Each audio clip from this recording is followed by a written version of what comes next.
Hi friends, இன்றைக்கி டாலிஸ் டைரியில் குக்டியோடைய Ambur biryani kit all in one kit பற்றி பார்க்கலாம் வாங்க. நாங்கள் வாங்கினது Ambur biryani kit all in one kit. இது பார்த்திங்கன்னா 505 grams இருக்குது. இது 20 minutesல குக் பண்ண முடியும்.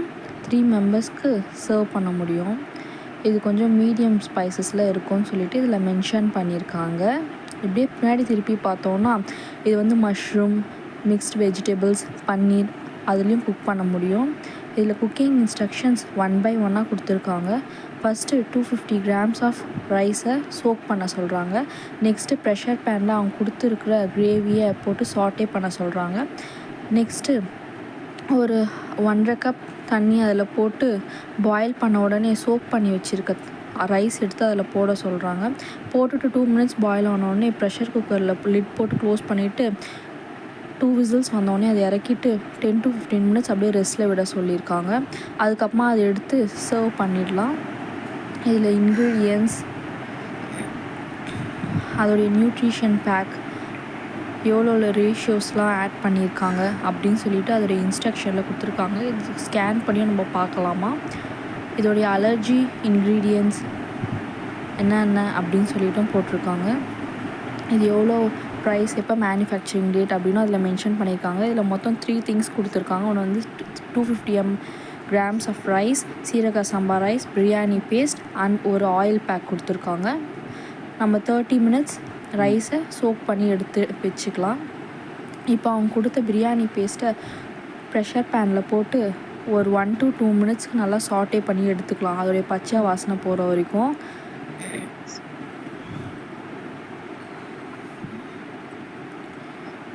இது பார்த்திங்கன்னா நல்லா சாட்டே பண்ணி எடுக்கணும். ஒரு 1 to 2 minutesக்கு பச்சை வாசனை போகிற வரைக்கும் நல்லா சாட்டே பண்ணி எடுத்துட்டோன்னே நான் 500 grams ஆஃப் சிக்கன் எடுத்து வச்சுருக்கேன். Boneless with leg piece. 250 gramன்றதுனால அது டபுள் மடங்கு நான்வெஜ் நான் ஆட் பண்ணியிருக்கேன். இப்போ பார்த்திங்கன்னா நான்வெஜ் போட்டு நல்லா சாட்டே பண்ணி எடுக்கணும்.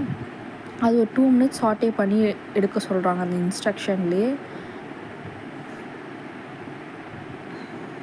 இப்போ பார்த்திங்கன்னா தண்ணி 1.5 cup தண்ணி எடுக்க சொல்லியிருக்காங்க. ஸோ 1.5 cup தண்ணி அதில் மிக்ஸ் பண்ணிக்கலாம்.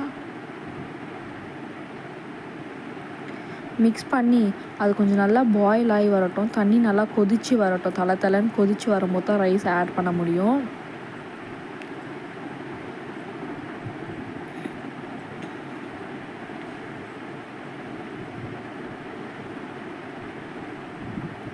பார்த்திங்கன்னா தண்ணி நல்லா தலைன்னு கொதிக்குது.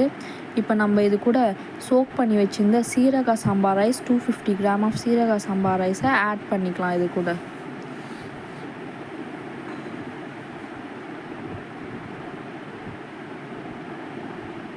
ஆட் பண்ணிவிட்டு கொஞ்சம் கலாரி விட்டுடலாம்.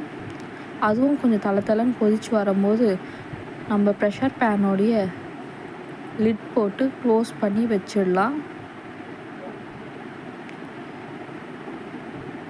இது வந்து மீடியம் ஃப்ளேமில் வைக்கணும். 2 whistles வந்தோடனே ஆஃப் பண்ணிட சொன்னாங்க. ஸோ மீடியம் ஃப்ளேமில் வச்சு 2 whistles வந்தோடனே ஆஃப் பண்ணிவிட்டு 10 to 15 minutes பார்க்கலாம். சைட் பை சைட் நாங்கள் ஃபிஷ்ஷும் ஃப்ரை பண்ணி எடுத்துக்கிறோம். ஸோ அது 10 to 15 minutes ரெஸ்ட்டோ விட்டாச்சு. இப்போ பிரியாணி ரெடி. பிளேட்டில் சர்வ் பண்ணிவிட்டு ஆம்பூர் ஸ்டைல் பிரியாணியை டேஸ்ட் பண்ணலாம் வாங்க.